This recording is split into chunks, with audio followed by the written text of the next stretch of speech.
You've tried to change your life by being nice. You've tried routines, books, even therapy. But what if the problem isn't your lack of effort? What if it's your strategy? Today, I'll show you how to rebuild yourself, not as a better man, but as a dangerous one. A calculated one. A man Machiavelli would admire. You've been lied to your whole life, told that if you just discover who you truly are, the world will open its arms to you. They say, just be yourself. They say, you'll find your path when you're authentic. Machiavelli would have sneered at this. He would have told you, the man who searches for himself is already lost.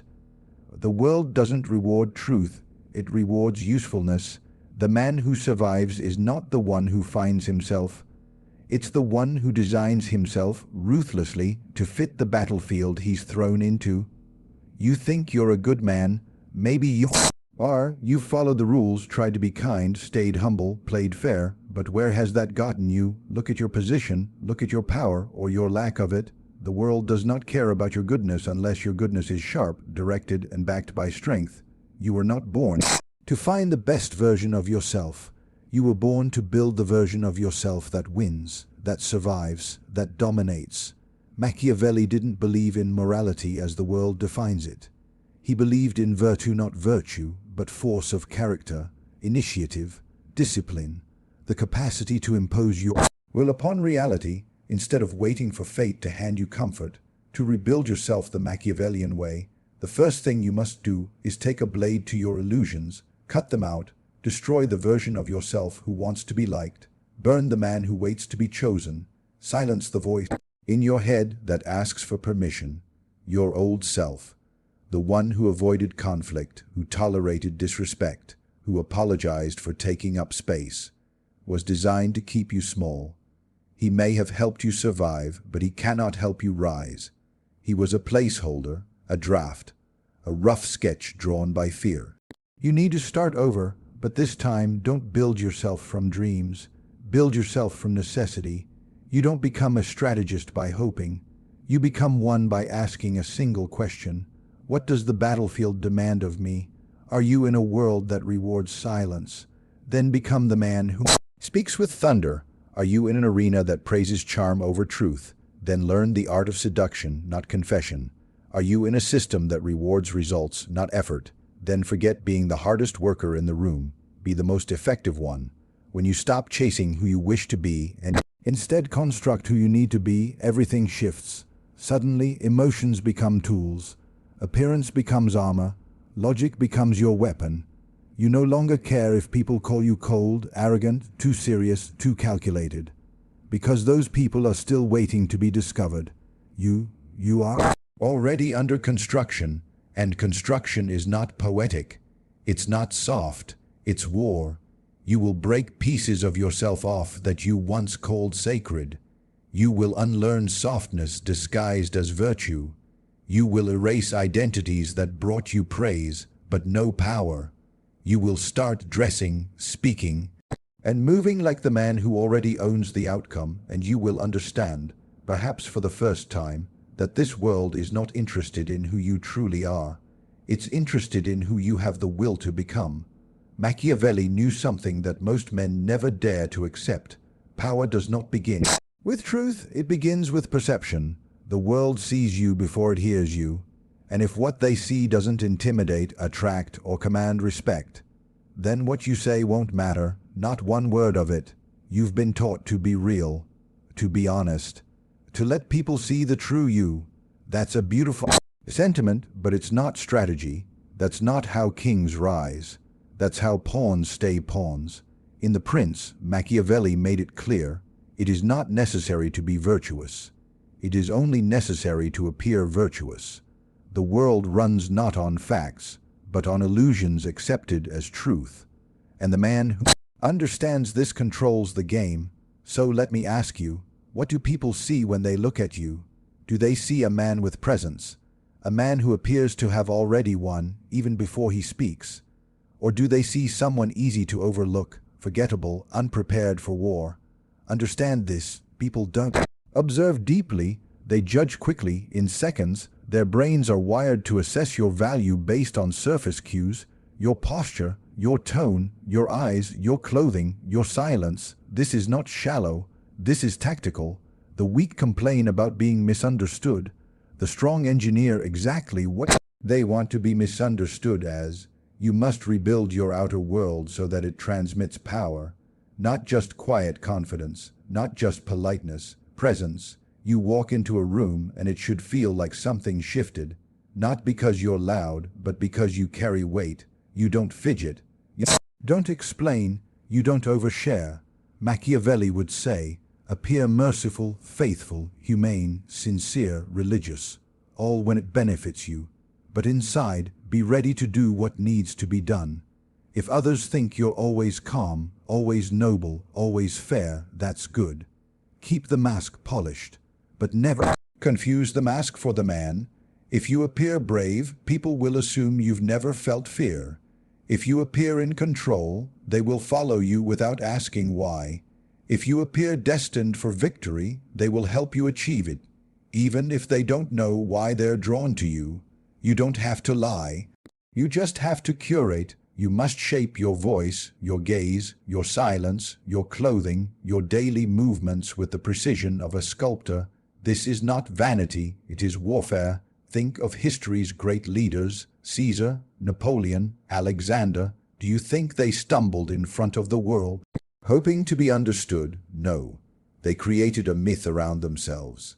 They carried themselves like gods so that others would follow like believers. And when enemies doubted them, the myth became shield and sword alike. You must become more than a man. You must become a symbol, something larger, something etched into the minds of those who witness you.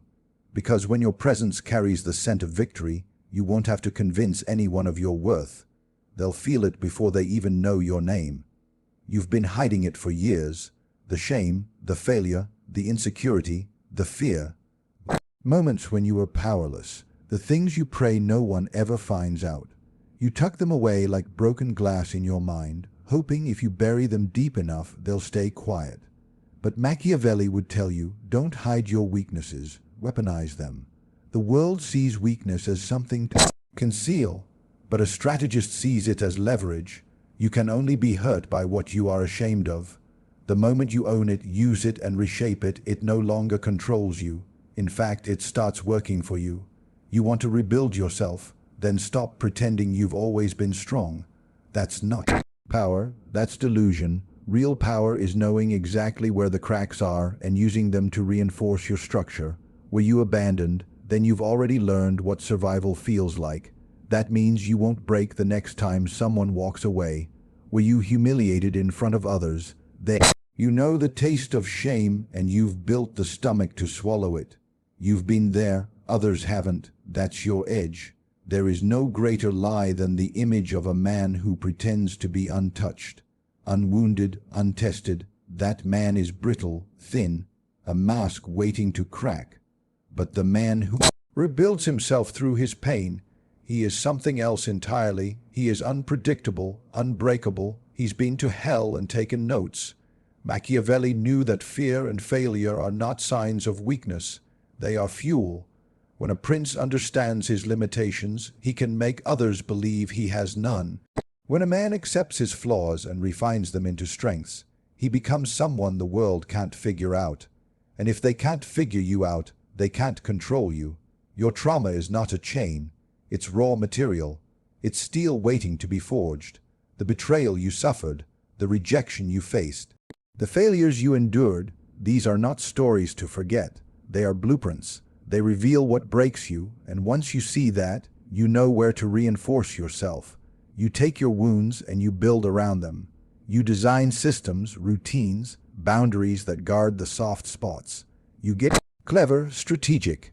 You stop relying on hope and start relying on design. Every scar becomes a lesson. Every heartbreak becomes a map. Every insult becomes ammunition. And then the strangest thing happens. You stop fearing the next storm because you've been through worse. You stop craving approval because you've already lost it before. You stop trying to be flawless because now you understand. Flawless men don't survive. Flawless men get admired and then replaced. But the man who can turn his broken moments into sharp edges, he becomes something far more terrifying, far more rare, because weakness, when transformed, becomes the very thing no one sees coming. You were raised to think in terms of right and wrong, good and evil, black and white, but the world isn't built like that. The world is gray, and Machiavelli understood this better than anyone. He saw that traditional morality, the kind taught in churches, schools, and bedtime stories, is not designed for power. It's designed for obedience. If you want to rise above, you cannot play by rules made for the powerless. You must write your own code. You must reconstruct your morality, not to destroy your soul, but to reclaim your agency. Machiavelli did not tell rulers to be cruel for the sake of cruelty. He told them to be precise, strategic. He didn't glorify evil. He simply refused to bow to illusions. He asked, what is effective? What gets results? What protects your rule, your vision, your legacy? You think mercy is noble. Sometimes it is, but sometimes it's a message of weakness that invites vultures. You think honesty is always the best policy, only if you don't mind handing your enemies your blueprint. You've been told that forgiveness is divine, but have you noticed how often that divinity leaves you defenseless? You need to wake up. You need to see that the morality of sheep cannot guide the mind of a lion. You are not here to be liked. You are not here to be remembered as nice. You are here to be remembered as effective, as someone who changed the outcome. So when you rebuild yourself, the question is not, what's the right thing to do? The question is, what serves the mission? What protects your name, your position, your goals, that becomes your moral compass? Not the approval of crowds or the applause of the weak. This doesn't mean you become a tyrant. Tyrants act out of impulse and ego. Strategists act with purpose. You don't burn bridges for emotion. You burn them when they serve no further use. You don't seek revenge for pride. You seek leverage for control. There will come a time when you have to disappoint someone, let them down, say no, withdraw your loyalty, reject their version of fair. And if you're still operating under their moral framework, you'll hesitate. That hesitation is fatal, because while you're stuck in guilt, someone else, someone colder, clearer, and less conflicted, is taking your place. You must detach your morality from feelings and fuse it to outcomes. You must measure your choices not by how they make others feel, but by what they produce. If your strategy brings discomfort but earns you ground, you move forward. If your decisions are misunderstood but effective, you do not explain, you do not justify, you execute. The weak man needs to believe he is righteous. The strong man needs only to be correct. And when history is written, it does not remember the man who was good. It remembers the man who built something that lasted, who played the game and didn't flinch when the rules had to be rewritten. You've now seen the blueprint. Machiavelli's blueprint, not for the average man, but for the calculating one. The one who refuses to live at the mercy of fate, feelings, or outdated ideals. You do not rebuild yourself by lighting candles and whispering affirmations. You rebuild by cutting away the fantasy and forging the form that wins. You discard the self that wanted comfort and construct the self that commands power, not because it's easy, but because it's necessary. Burn the ideal, control the perception, weaponize your flaws, redraw your morality. This world does not crown the good. It crowns the useful, the feared, the focused, and now you know exactly what it takes to become one of them. So, don't wait for approval. Don't ask for direction. Rebuild yourself, like a strategist, the kind even Machiavelli would salute.